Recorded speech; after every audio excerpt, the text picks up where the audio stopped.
falando há 20 minutos, você podia ter deixado eu falar. Inclusive, não, eu que estou falando. Deputado Paulo Pimenta está aqui, Vossa Excelência também é testemunha que está descumprindo o acordo. Mas vamos lá, deputado, com o tempo agregado dos 3 minutos, mais o tempo de liderança.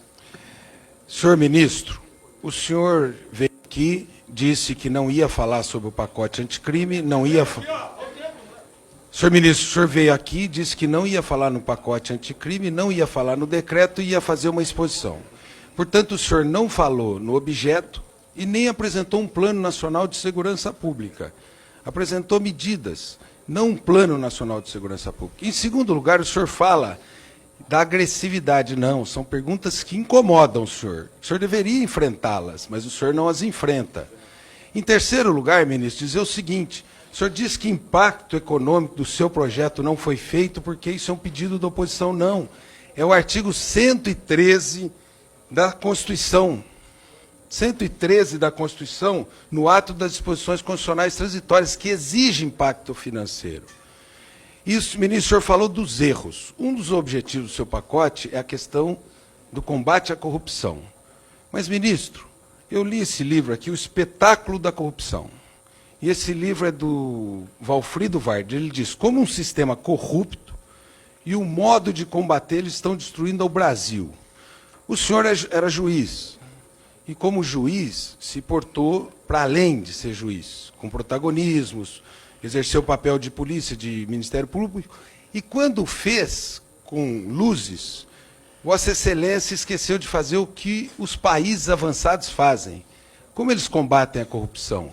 Eles retiram os gestores, preservam as empresas, fazem programas de integridade, há a devolução do dinheiro público, mas as empresas sobrevivem. Aqui, pelo senhor, foi o pior exemplo de destruição de empresas. Eu tenho aqui os números, olha, 330 mil empregos eliminados na indústria de construção civil pesada no Brasil. 95 mil na Odebrecht, 90 na Andrade Gutierrez, 80 na OS, 20 mil na UTC, 17 mil na Engevix, 13 mil na Queiroz, 3.500 na EAS, 760 na Promon e 12.500 na Camargo. Nenhum país do mundo faz isso com a sua empresa. O combate à corrupção, ele é cirúrgico. Se fosse feito com uma quimioterapia, teria acabado com o câncer, mas matado o paciente. Nós temos que combater a corrupção, mas preservar as empresas como o mundo faz. E Vossa Excelência protagonizou esse triste capítulo da vida nacional. Mas depois, famoso, um juiz protagonista, os juízes devem ser mais recatados, protagonistas, da luz. Vossa Excelência prendeu o adversário e foi ser ministro do adversário, porque se aquele que o senhor prendeu fosse candidato, teria sido presidente. E Vossa Excelência foi ser ministro daquele que Vossa Excelência beneficiou com a prisão, com os vazamentos eleitorais. E eu vou para o plano. Presidente. O plano. 639. Volta para o 639. Ele está entrando no plano agora, delegado. Sobre o plano. O plano, primeiro, não tem impacto financeiro. Quanto vai custar? O senhor acha menor um dispositivo constitucional, o artigo 113 da DCT, que diz o seguinte: a proposição legislativa que cria ou altera despesa obrigatória ou renúncia de receita deverá ser acompanhada da estimativa do seu impacto orçamentário e financeiro. Está na Constituição, não é coisa da oposição. Em segundo lugar, ministro, a excludente de ilicitude virou nesse país uma ordem para matar. Matar quem?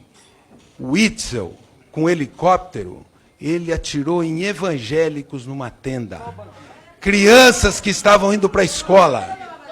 Segundo lugar, ministro, o senhor sabe que o locus de organização do crime no Brasil são os presídios.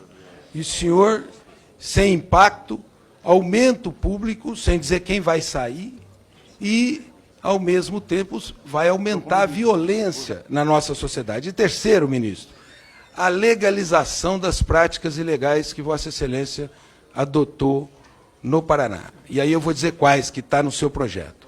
A primeira prática ilegal foi quando Vossa Excelência, no projeto agora, quer legalizar a cooperação internacional, feita pela primeira instância.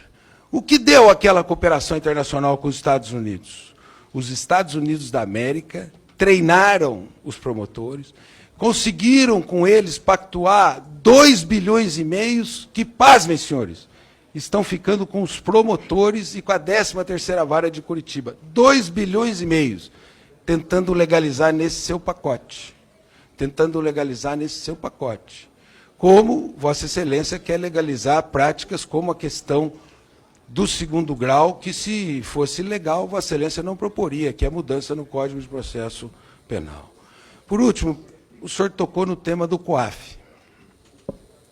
O senhor disse o seguinte: me deram, eu não pedi, ele veio, eu quero ficar. Foi isso que o senhor disse. E para ficar agora, já disseram aqui, precisa de dar 2 ministérios para conseguir voto. Mas se o senhor não quer e não pediu, eu pergunto para o senhor, por que ficar com o senhor? Porque no mundo inteiro o COAF fica nos ministérios da Fazenda. O COAF é um órgão de inteligência de movimentação financeira. O único lugar do mundo que o COAF vai ficar no Ministério da Justiça é no Brasil. Se ficar. Porque vai tornar a inteligência financeira um problema policial, quando muitas vezes não tem. O senhor falou de vazamento. O senhor falou de vazamento.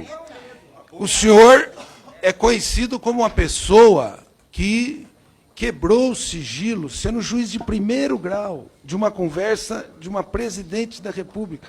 Imagina dar para o senhor, o ministro Teori Zavascki, que o censurou, porque o senhor fez ilegalmente, o senhor precisou pedir desculpa ao ministro.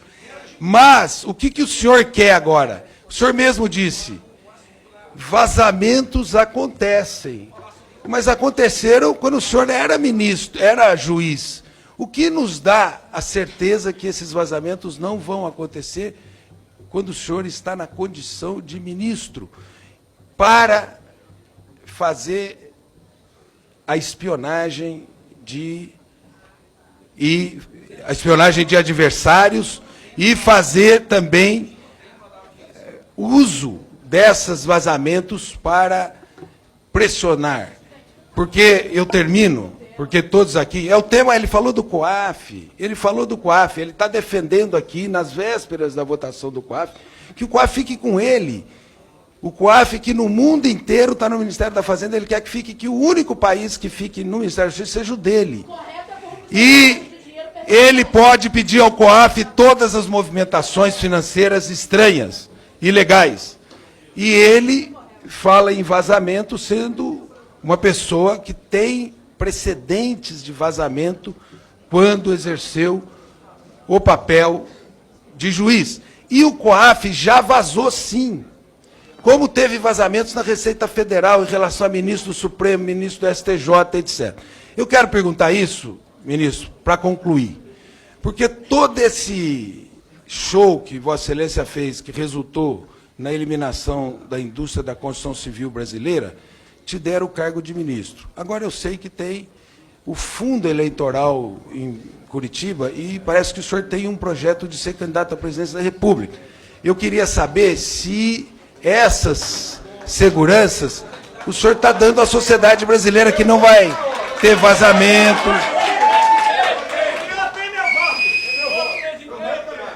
Todos arrependidos do presidente que votaram, mas tudo bem. É um bom reconhecimento que estão arrependidos. Agora, a pergunta que faço a Vossa Excelência é a seguinte, para concluir. Vossa Excelência disse, nós temos que implementar tal medida para aprender com os nossos erros. A pergunta que eu faço é a seguinte, ministro, o senhor aprendeu com os erros que cometeu, que levaram a indústria da construção civil pesada no Brasil à falência? Essa é a pergunta que termina e termino antes do tempo para ajudar o meu presidente. Obrigado, deputado Paulo Teixeira. Mas, olha, Vossa Excelência realmente gastou 10 minutos, mas perdeu algo que é caríssimo.